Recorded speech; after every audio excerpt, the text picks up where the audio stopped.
Bonjour à tous, supporters strasbourgeois. Bienvenue dans ce nouvel épisode de Ça dit quoi.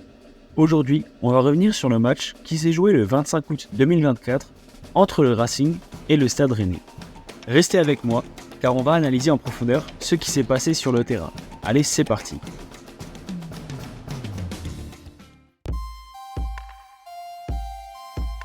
Commençons par la première mi-temps, où le Racing a su imposer son style de jeu dès les premières minutes.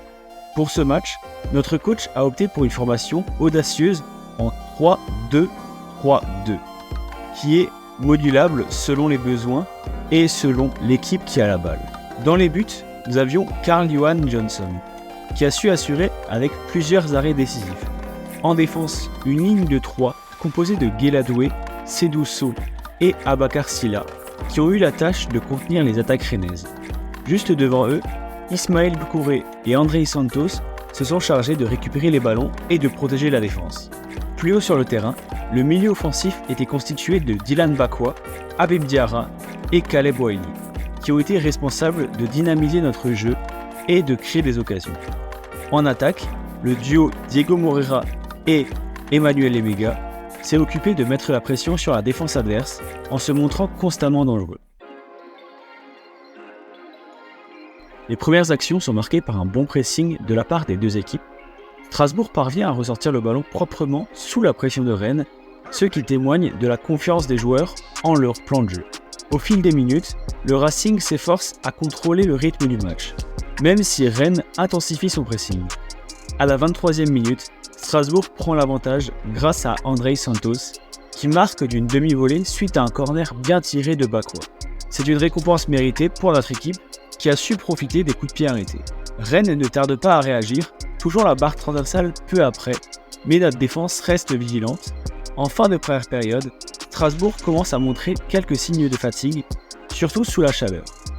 Pourtant, l'équipe parvient à rentrer au vestiaire avec une avance de 1-0, grâce à une solide performance défensive et à des interventions clés de Johnson.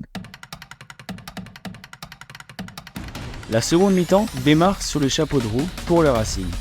Dès la 48e minute, Emmanuel Emega double la mise sur un coup franc bien exécuté par Dylan Bakwa. Ce but met Strasbourg en position de force, mais Rennes réduit rapidement l'écart avec un but de Ludovic Blas, montrant que le match était loin d'être terminé. Strasbourg continue de pousser, avec Moreira et Bakwa particulièrement actifs en attaque, mettant constamment la défense rennaise sous pression. Même si Rennes tente de revenir, notre équipe reste compacte et solidaire, repoussant les assauts avec détermination. Les changements tactiques apportés par le coach, comme l'entrée de Le Maréchal et Marat, apportent de la fraîcheur en fin de match. Malgré quelques frayeurs en défense, Strasbourg tient bon et Bakwa scelle la victoire avec une action décisive qui force un but contre son camp de Rouen. Une fin de match intense mais bien gérée par le Racing, qui s'impose finalement 3-1. Passons maintenant au récapitulatif du match et aux notes des joueurs. Comme toujours, je tiens à préciser que je ne donne des notes qu'aux joueurs ayant joué au moins 30 minutes. Je pense qu'un temps de jeu inférieur ne permet pas d'évaluer pleinement leur performance, car ils n'ont pas assez de temps de jeu pour se montrer sur le terrain. Commençons par notre gardien, Carl-Johan Johnson, à qui je donne un 7 sur 10. Il a réalisé plusieurs arrêts décisifs, surtout en fin de match, qui ont permis de maintenir notre avantage au score. Une performance solide et rassurante de sa part. En défense, Guéladoué reçoit également un 7 sur 10.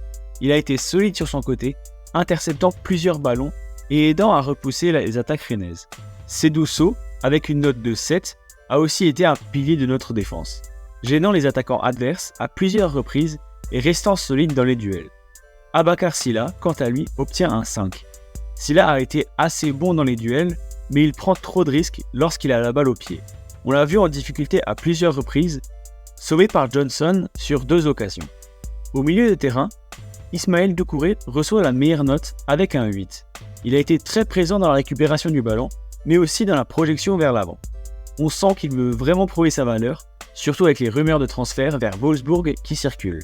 Andrei Santos mérite un 7 sur 10 pour sa contribution au milieu, où il a été efficace dans ses tâches défensives et a marqué un but important. Caleb Wiley obtient un 6. Encore une fois, il a été un peu absent des débats, mais on l'a tout de même vu un peu plus actif que lors du match contre Montpellier. En attaque, Dylan Bakwa reçoit un 8 pour sa performance exceptionnelle. Offensivement, il a été extrêmement présent, impliqué dans les 3 buts de notre équipe, même si cela ne se reflète pas directement dans les statistiques. Son influence sur le jeu a été indéniable. Habib Diarra obtient un 7. Il a fait preuve d'une belle activité au milieu de terrain, participant activement aux phases offensives et défensives. Diego Moreira, qui a été très actif et a posé beaucoup de problèmes à la défense rennaise, mérite un 8 sur 10. Il a été une menace constante pour ses adversaires et on a pu voir le début d'une belle connexion avec Bakwa. Enfin, Emmanuel Ebega, qui a marqué un but crucial, reçoit également un 8. Il a été très présent dans les duels avec les 2 défenseurs centraux rennais, les gagnant assez régulièrement. Sa malice et sa persévérance ont été récompensées par un but bien mérité. N'hésitez pas à mettre en commentaire les notes que vous mettez à ces joueurs, comme ça je pourrai voir votre avis et on pourra en discuter en commentaire. Voilà, c'était mon analyse et les notes pour ce match entre le Racing et le Stade Rennais. Un match intense et plein de suspense qui se termine sur une victoire méritée pour notre équipe. Les joueurs ont montré de l'envie et du caractère et c'est ce qu'on aime voir. Qu'en pensez-vous ? Êtes-vous d'accord avec mes notes ? Avez-vous des remarques sur certains joueurs ? N'hésitez pas à partager votre avis en commentaire. Merci d'avoir regardé cet épisode de Ça dit quoi ? Si vous avez aimé la vidéo, pensez à liker et à vous abonner à la chaîne pour ne rien manquer des prochains épisodes. On se retrouve très bientôt pour d'autres analyses et discussions. Allez Racing!